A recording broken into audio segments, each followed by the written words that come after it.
po sa lahat, ang ating pong pasalamat sa Panginoon na tayo po ay nagising pa ngayon pong Huwebes na umaga. Lord, salamat po muli sa amin pong pagbangon today.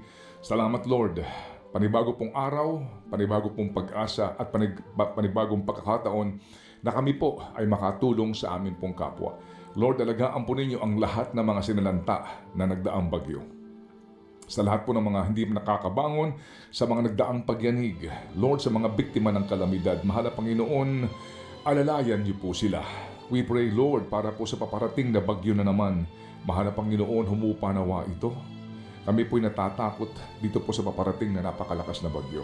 Mahal na Panginoon, panuubaya po namin sa inyo ang lahat. At gabayan niyo po ang mga leader ng aming bayan para po sa paggabay sa amin sa kaligtasan po ng aming mga kababayan na posibleng tamaan po ng malakas na bagyong ito. Mahal na Panginoon, muli po salamat sa lahat ng biyaya na inyo pinagkakaloob sa amin. Gabayan niyo po ang lahat ng mga nakatatanda at uring manggagawa today. Muli po sa araw na ito ng Huwebes, salamat po ng marami Panginoon. At muli kami po ipagkalooban niyo pa rin ng kahinahunan na tanggapin ang mga bagay na hindi na po namin kayang baguhin. Lakas na loob na baguhin ang mga bagay na kaya pa po namin at ang karunungan na malaman ang pagkakaiba ng dalawa. And all of this we ask and we pray in Jesus' name. Amen. Amen. Mga kapatid, ang dami natin pag-uusapan ngayon. Ano po, una sa lahat po yung ating follow-up dyan po naman sa mga lugar, mga bayan at lungsod na talaga pong iniwan po ng napakalaking pinsala nitong si Bagyong Tino. At ang ilang pong mga tampok na balita po gaya nga nitong lantad na ng isang abogado, opo, na nagsasabi na sila po ang kakatawan na dito kay Zaldico na ito, ha? Mamaya po pag-uusapan din po natin yan at ang implikasyon nito sa kasong kinakaharap ng dating mambabatas at ang, kumbaga po, anong ating aasahan dito po sa kanila pong pangangatwiran na ito sa gitna pa rin po ng hanggang ngayon wala pa rin official girl na nakakasuhan sa Sandigan Bayan. At maliban dyan, of course, ang ating pa rin pong follow-up para po sa ating mga nabigyan po ng ayuda, ng tulong sa pamagitan po ng ating mga Happy Anonymous and also ang ating pong pinakaabangan sa lahat ng balita, ang balitang ihatid ni The Daily Bread. 4 na oras po yan mga kapatid, kaya siguradong hindi nyo mararamdaman sa dami at siksik po ng mga pag-uusapan namin, mga ibibigay namin balita. At kagaya nga na sinabi ng aking partner dito, hindi pa rin syempre mawawala ang ating happy hour. Mamaya po yan, abangan ninyo. At ang update pa rin yung mga nag-aabang po, no? Lalo yung mga mahal sa buhay dyan po sa Cebu. Silipin po natin ang sitwasyon dyan, specifically sa Talisay City po mamaya mga kapatid. Opo, kasi po itong mga taga Cebu City ay abalang-abala ngayon. Unawaan po namin mga kapatid kung gaano sila ngayong kaabala para po doon sa damage assessment at pagtugon po sa pangangailangan ng napakaraming pamilya ngayon na nawalan po ng bahay at ang pinakamasakla po yung nawalan ka ng mahal sa buhay. Mga imahe po na malayulanda. Opo, ang mga visuals po na atin napapanood, ano po, mga biktima po ng pagkalunod at mga kalunos-lunos na mga nawalan po ng bahay. Yan po ang ating kakaharapin sa araw na ito at sa mga araw pa pong darating. Kaya nga po ngayon pa lang sana, ito pong paparating na si Uwan, mapaghandaan na po ng ating mga kababayan sa paglilikas ng mga posibleng bahain ng mga komunidad. Malaman kung ano po ang pananaw ni attorney dito po sa mga bali-balitang ito. Dami na hong balita sa sinasabing kakaharapin daw pong kaso nitong si Ginoong ni former Congressman Zaldico. Pero bago nga yan, yung po sinasabi din po kahapon sa press conference na may banta daw po sa buhay ni Zaldico.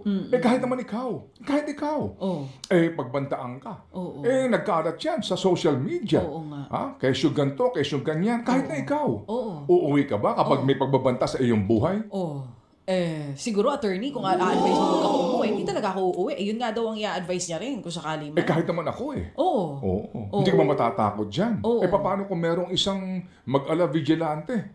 Alam mo yun, isipin niya na siya na ang makakapag bigay ng hustisya sa mga, alam mo, galit ng mga tao. Attorney, parang sinasabi niyo po ba na wala po kayong tiwala sa kakayahan ng gobyerno na kaya pong proteksyonan si Zaldico? Abay, hindi tayo pwedeng magtiwala ng ganun-ganun na lang kasi nga kahit yung mga heads of state, dadalawan po yung mga bodyguard, may sniper na pwedeng tumarget sa kanya. Kulang pa ng konting tuwang. Lagyan mo pa ng accent.